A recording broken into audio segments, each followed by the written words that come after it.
ขอให้บวชหลวงปู่ได้มาเด้อที่ข้างแม่โพเพียงขวา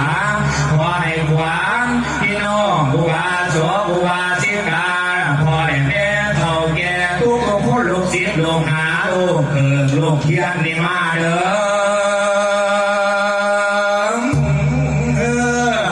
มาแล้วนี่เมื่อเมืองนาขอให้หลวงปู่พระผู้ศรีราชาลาภรหลวงปู่สมศรีลาคิดาสีรู้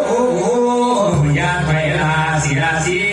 ขอให้มีอายุยืนยาวมาในทางมันบานงามเขาตวงมาในทางมันบานข้างหัวทอเครื่องมาในทางมันบานเครื่องสร้างห้องมาในทางมันบานห้องสร้างล้อมาในทางมันบานก้อนหินแดงแข่งในทางแข่งบานแดงหินลา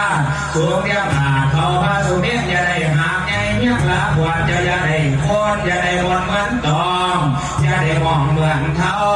ขอให้หลวงปู่พระผู้ศรีราชาลาภร